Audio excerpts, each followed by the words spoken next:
कि आप अगर मकान नहीं गिराएंगे, अगर यूटी एडमिनिस्ट्रेशन मकान गिराएगी और मकान गिराने का पैसा भी जो है ये उस गरीब से लिया जाएगा। अगर आपको एसटी स्टेटस मिल जाता है और उसके बाद भाजपा जिस तरह से मरकज के दावे हैं, क्या लोगों के घर गिरेंगे, जो लग रहा है लोगों को, अगर घर भी गिरते हैं और एसटी भी मिलती है, क्या उसके बाद आप भाजपा के साथ चलोगे या नहीं? हमारे जम्मू कश्मीर में शहराज बड़ी गुर्बत है यार। कहीं ना कहीं सारी जिंदगी इंसान कमाता है कि वो 4 कमरे छत छुपाने के लिए अपने बच्चों के लिए, अपने माँ बाप के लिए जो एक घर बनाए, एक आशियाना बनाए, और कहीं ना कहीं जब उसने वो आशियाना बनाया तब तो मरकजी सरकार को कोई तकलीफ नहीं हुई। अमीर लोगों का विकास हो रहा है, ये बड़े बड़े पॉलिटिशियंस का विकास हो रहा है, और गरीबों का जो है वो सत्यानाश हो रहा है। आज साहब जो है चीफ मिनिस्टर थे, रोशनी एक्ट में ये हुआ कि कानून लाया गया कि जिसके पास स्टेट लैंड है वो सरकार को पैसा उसका जमा कराए, जो भी रीजनेबल उस वक्त पैसा सरकार ने डिसाइड किया था, लोगों ने पैसा जमा कराया और उस जमीन को जो है उसका इंतकाल करवाया। लेकिन ऑल ऑफ सडन जब ये स्टेट से यूटी बना दिया मरकज ने, और कहीं ना कहीं पता नहीं रातों रात मरकज को क्या सूझी या लेफ्टिनेंट गवर्नर को क्या सूझा कि रोशनी एक्ट जो जमीन है जिसका लोगों ने पैसा दिया और उसको इंतकाल करवाया, उसको भी इस जुमरे में जो है वो लाया गया। 10 साल 15 साल से कहां सोई हुई थी, उन्होंने 20 साल पहले उस आदमी को क्यों नहीं रोका? तहसीलदार साहब ने, हमारे डिप्टी कमिश्नर साहब ने, पॉलिटिशियंस आते हैं या एक्स ब्यूरोक्रेट्स हैं जो आज बीजेपी में ज्वाइन कर गए, जिनके पास जो है 10 कनाल से 20 कनाल से 30 कनाल से 100 कनाल तक जमीनें हैं। या तो मंशा नहीं है आज की यूटी गवर्नमेंट की कि वो अपने लीडरों पे कार्रवाई कर सके, या सिर्फ एक ये दिखावा है कि गरीब लोगों के मकान गिराएं। हम देख रहे हैं यूटी जम्मू कश्मीर के जो हालात हैं वो नॉर्मल नहीं चल रहे। लोगों को कहीं ना कहीं शक है कि उनकी ज़मीन जो है कहीं ना कहीं स्टेट लैंड में ना आ जाए, उनके मकान स्टेट लैंड में ना आ जाए। हर किसी आर्डर में कहीं ना कहीं बहुत से गरीब लोगों के नाम भी आ रहे हैं। चीफ सेक्रेटरी की जानिब से कहा गया था, लेकिन जो गरीब लोग हैं उनको इसका कोई भी असर नहीं होगा। लेकिन बहुत से ऐसे ऑर्डर निकल रहे हैं जहाँ पे गरीब लोगों के नाम आ रहे हैं, और उसी बीच लोगों में डर का माहौल है। इन्हीं तमाम चीज़ों पर बातचीत करने के लिए हमारे साथ मौजूद हैं एडवोकेट आफ्ताब अहमद गनई। आफ्ताब भाई, सबसे पहले वक्त देने के लिए बहुत बहुत शुक्रिया। Thank you. आफ्ताब भाई, किस तरह से देखते हो आप इस ऑर्डर को, जो ये एक सर्कुलर पूरे जम्मू कश्मीर में इस टाइम चल रहा है? देखें, जहाँ तक ये सर्कुलर की बात करूँ शहराज, उससे पहले थोड़ा सा मैं माजी में जाना चाहूँगा। देखें, जब से यूटी एडमिनिस्ट्रेशन ने जम्मू कश्मीर के हालात को संभाला है, जब से यहाँ लेफ्टिनेंट गवर्नर जो रूल लगा हुआ है, आप देखें बड़े अजीब अजीब किस्म के जो वो ऑर्डर निकल रहे हैं, और कहीं ना कहीं उससे लोगों को डाउन द लाइन जो परेशानी हो रही है। अब बदकिस्मती हमारी ये है कि इलेक्टेड गवर्नमेंट ना होने की वजह से जो है लेफ्टिनेंट गवर्नर साहब तो जम्मू में बैठे हैं सेक्रेटरीट में, लेकिन डाउन द लाइन आप ये यकीन माने कि कोई सुनवाई नहीं है। एडमिनिस्ट्रेशन इतनी एडमेंट है आज की डेट में, आम लोगों की चाहे डीसी ऑफिस तक हो या सेक्रेटरीट लेवल तक हो, कोई सुनवाई शहराज नहीं हो रही। उससे हो ये रहा है, बड़ा क्योस का माहौल है जम्मू कश्मीर में। कहीं ना कहीं इलेक्टेड गवर्नमेंट जब होती थी तो हमारे एमएलएज होते थे, हमारे एमएलसीज होते थे, तो लोग अपनी गुहार उनके पास लगाते थे, और वो कहीं ना कहीं हायर अप्स के पास जाके, मिनिस्टर्स के पास जाके, चीफ मिनिस्टर्स के पास जाके जो अपने मसले मसाइल जो हल करा सकते थे। और आपने देखा भी होगा काफ़ी दिनों से, मतलब कई सालों से जो है एडवाइज़र्स हमारे 4 या 5 थे लेफ्टिनेंट गवर्नर साहब के। अब उसको भी आप देखेंगे एक एडवाइज़र जो है पूरे जम्मू कश्मीर को चला रहा है, तो केओस का माहौल जो है वो जम्मू कश्मीर में बनना ही बनना है। इससे पहले ये जो स्टेट लैंड का ऑर्डर निकला, इससे पहले भी अगर आप देखेंगे, आप देखिए मुलाजमत बेरोज़गारी का ये आलम है कि लोग, नौजवान बहुत परेशान है यहाँ पे। उसके बाद महंगाई इतनी है जम्मू कश्मीर में, मैं शहराज बहुत सारी फैमिलीज़ को जानता हूं कि 2 वक्त की रोटी खाना उनके लिए मुश्किल है। लेकिन आज की डेट में वादे मरकजी सरकार हमारे साथ बहुत बड़े बड़े करते हैं। हमारे प्राइम मिनिस्टर का नारा था सबका साथ सबका विकास, और मुझे लगता है जो ऑर्डर्स एलजी एडमिनिस्ट्रेशन की तरफ से निकाले जा रहे हैं, ये सिर्फ जो है अमीर लोगों का विकास हो रहा है, ये बड़े बड़े पॉलिटिशियंस का विकास हो रहा है, और गरीबों का जो है वो सत्यानाश हो रहा है। आप देखें कहीं ना कहीं डाउन द लाइन गरीब जो है वो परेशान है, उसकी कोई सुनवाई नहीं है। अब मैं अब इस ऑर्डर पे आता हूं शहराज। देखें, मैं एक खुद से पेशे से एक वकील हूं। पहली गवर्नमेंट जब थी, जब इलेक्टेड गवर्नमेंट यहाँ पे थी, लोगों ने चुन के उस गवर्नमेंट को, ऐसा नहीं है कोई डिक्टेटरशिप यहाँ जम्मू कश्मीर में रही।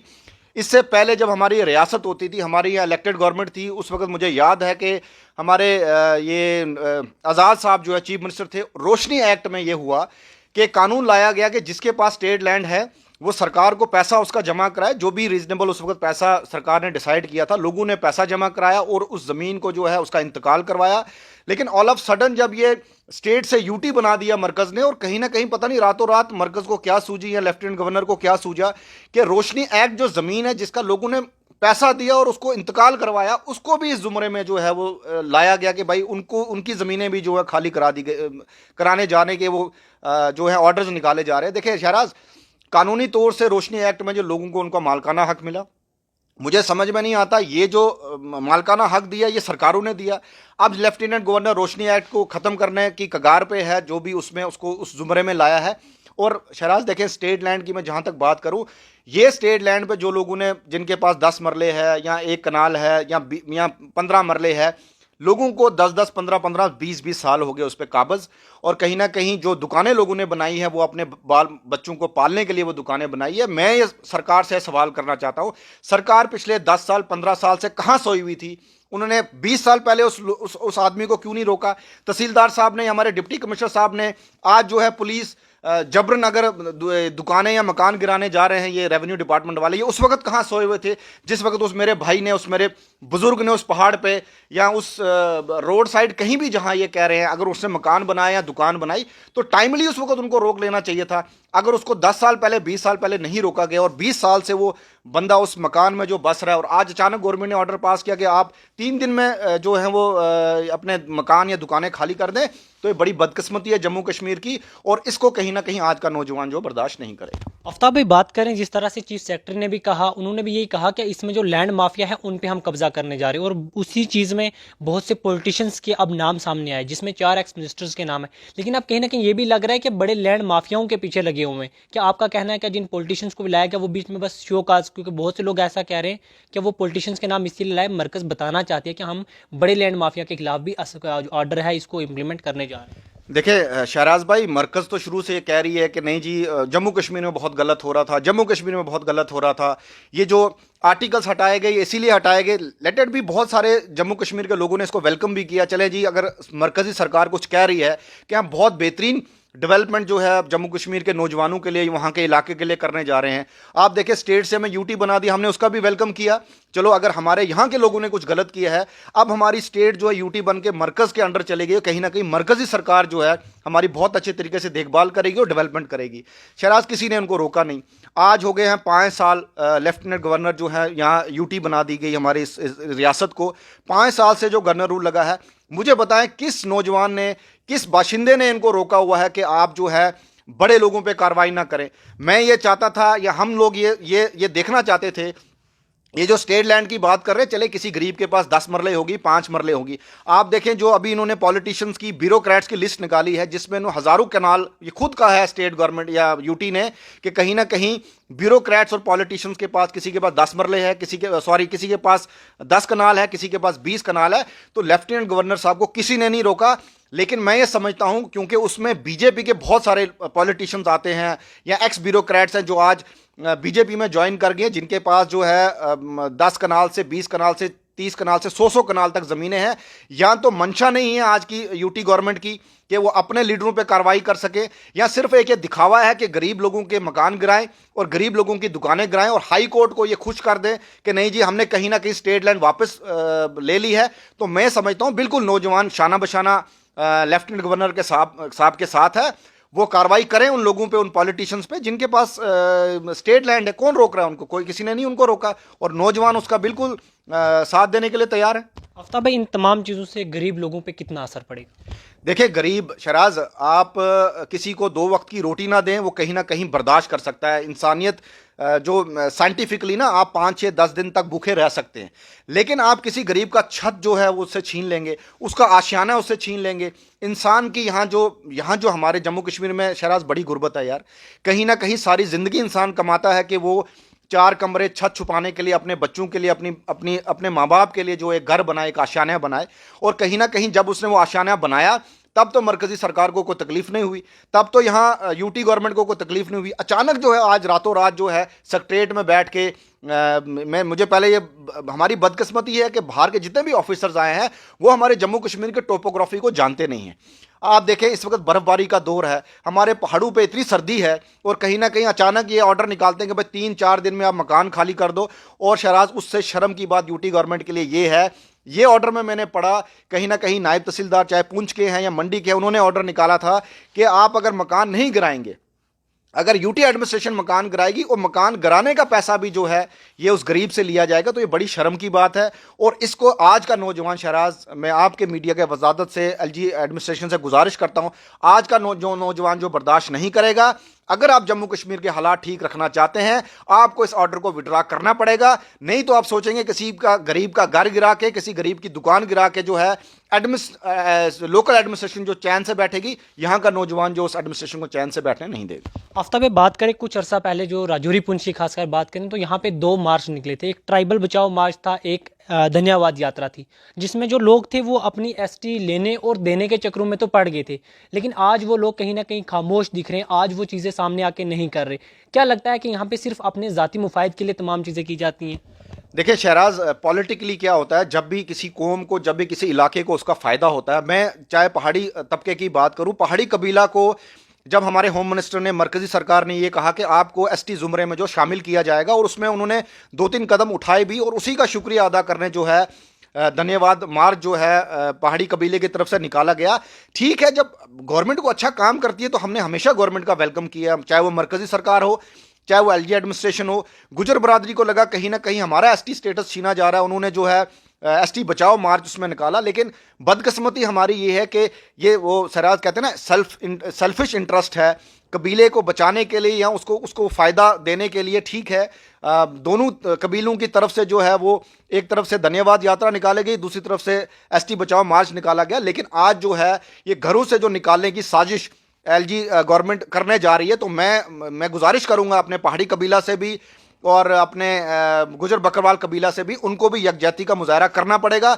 अदरवाइज जो घर गिरने जा रहे हैं ना शहराज, ना ये पहाड़ी कबीले का घर गिरेगा, ना एक एसटी गुजर बकरवाल घर गिरना है, हर हिंदू का गिरना है, हर मुसलमान का गिरना है, उसमें पहाड़ी भी है, उसमें गुजर भी है, उसमें कहीं ना कहीं हमारा बकरवाल बरादरी का भी है। तो हम सब नौजवानों को इकट्ठा होकर इन साजिशों से लड़ना पड़ेगा। और कहीं ना कहीं अब जो मरकजी सरकार कहीं अगर कोई अच्छा डिसीजन लेती है जम्मू कश्मीर के लिए या एलजी गवर्नमेंट, हम उसका वेलकम करेंगे। अगर हमें उन डिसीजन से लगेगा कहीं ना कहीं हमारे लोगों का, हमारा इलाके का नुकसान हो रहा है, तो एलजी एडमिनिस्ट्रेशन का डट के जो यहाँ का नौजवान मुकाबला करेगा। आफ्ताब, मैं आपसे ये समझने की कोशिश करूंगा, जिस तरह से जो पहाड़ी कबीले की बात करें, पहाड़ी कबीले का ये एक स्टैंड था कि अगर उनको पहाड़ी स्टेटस, एसटी स्टेटस मिलता है तो वो तमाम लोग मिलकर बीजेपी को वोट करेंगे। वहीं अगर एसटी की बात करें, उन्होंने कहा था कि अगर हमारा स्टेटस पहाड़ियों को ना दिया तो हम बीजेपी के साथ चलने को तैयार हैं।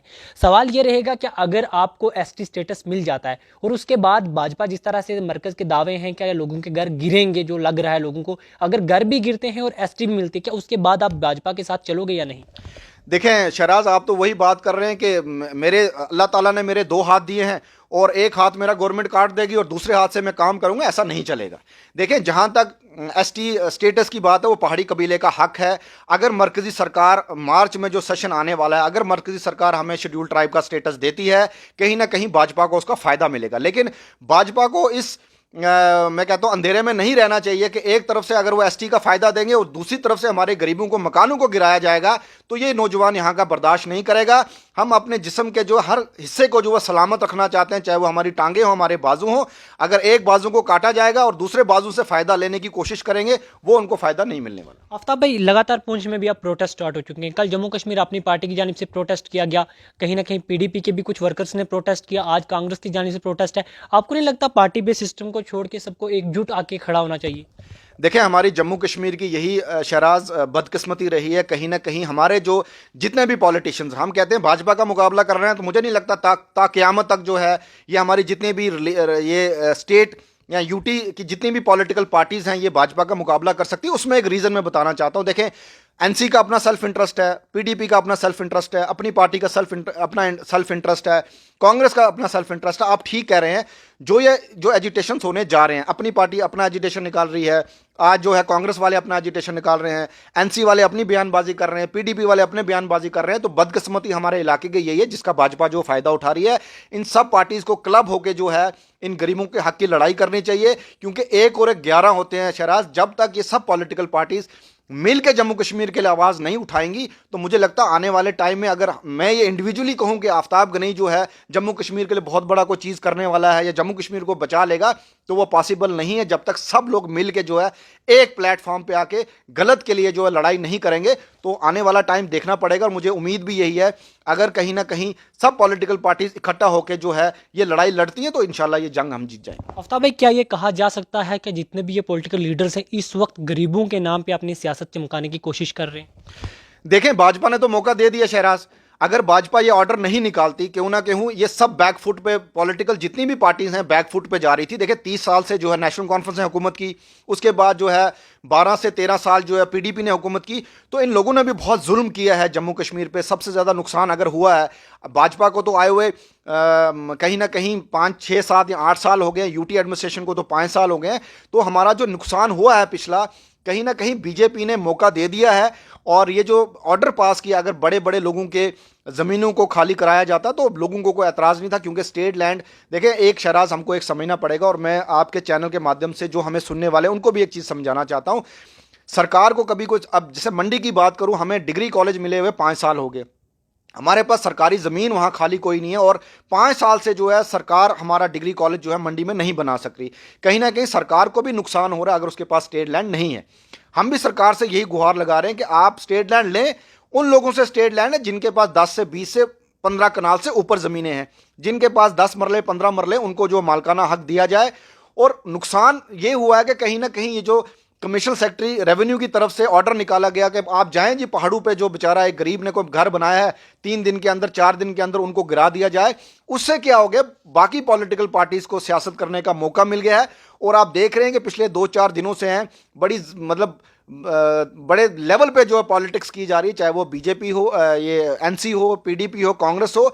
लेकिन देखें शहराज, ये डेमोक्रेसी है, हिंदुस्तान एक डेमोक्रेटिक मुल्क है, हमारा डेमोक्रेटिक राइट बनता है जब भी गवर्नमेंट की तरफ से कोई ऐसे काले कानून जो हैं वो लाए जाते हैं या उनको पास करने की कोशिश की जाती है, तो अपोजिशन का पहला रोल ये होता है कि उसको कहीं ना कहीं रोका जाए। और मुझे लगता है वही ये पॉलिटिकल पार्टीज को मौका मिल गया है, और इसमें वो कितना कामयाब रहती हैं आने वाले टाइम में देखना पड़ेगा। बहुत बहुत शुक्रिया वक्त देंगे। तो नाजरीन, ये थे हमारे साथ एडवोकेट आफ्ताब अहमद गनई साहब। एक बार फिर से हम इनका शुक्रिया अदा करते हैं, उन्होंने अपना कीमती समय निकाला हमारे प्रोग्राम में शिरकत की।